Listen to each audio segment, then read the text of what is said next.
किसान और उसकी पत्नी की कहानी। एक बार की बात है, किसी गांव में एक किसान अपनी पत्नी के साथ रहता था। किसान तो मेहनती था, लेकिन अक्सर वह अपनी पत्नी के कामों में कोई न कोई कमी निकालता रहता, जिसको लेकर किसान और उसकी पत्नी में नोक झोंक हो जाया करती थी। एक दिन की बात है,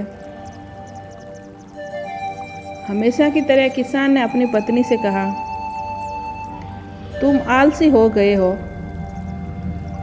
अब तो तुम धीरे धीरे और सुस्त रूप से काम करती हो।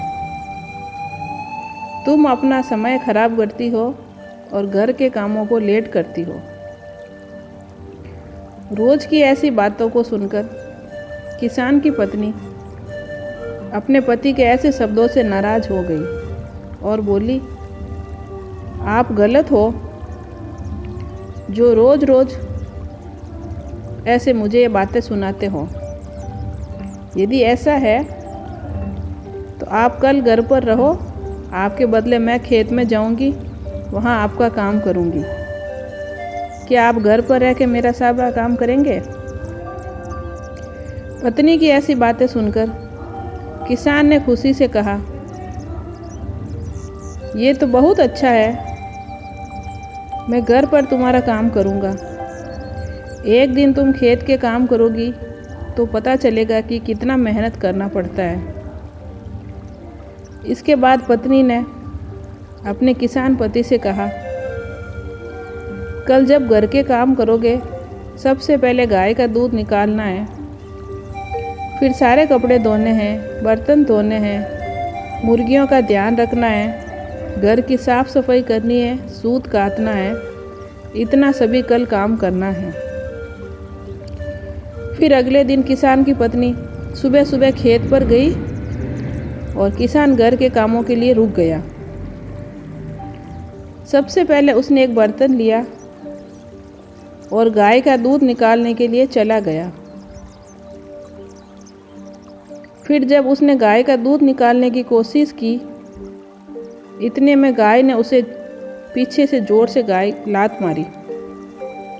जोर से लात लगने से वह करा उठा। फिर किसी तरह उसे दूध निकाला, कपड़े धोए, बर्तन धोए, घर की साफ सफाई की। इतना करते करते उसका दम निकल गया। फिर उसने मुर्गियों को खाना खिलाने के लिए चला गया। इस तरह वह सूत काटना भूल गया और उन्हीं कामों को करते करते शाम हो गई। शाम को जब पत्नी खेत से लौट आई तो किसान ने शर्म से अपना सिर झुका दिया, जिसे देखकर उसकी पत्नी अब समझ गई थी कि उसके पति को सबक मिल गया है। फिर तो उस दिन के बाद उसे अपनी पत्नी में कोई गलती नहीं दिखाई दी। किसान और उसकी पत्नी खुशी खुशी एक साथ रहने लगे। कहानी से सीख, हर किसी को जो दूसरों के कामों में गलतियां निकालता है, उसे अक्सर दूसरों के कामों में गलती ही दिखाई देती है। लेकिन ठीक जब उसे इन कामों को खुद से करना पड़े तो फिर उस कामों के अहमियत का पता चलता है। इससे यह पता चलता है कि हर इंसान की अलग अलग जिम्मेदारी होती है। कभी भी हमें उनको छोटा नहीं आंकना चाहिए। सबका अपना अपना महत्व होता है। तो दोस्तों, अगर आपको मेरी कहानी अच्छी लगे तो इसको लाइक करें, शेयर करें और सब्सक्राइब करें। और मेरी नई कहानियाँ सुनने के लिए मेरे चैनल से जुड़े रहें। धन्यवाद।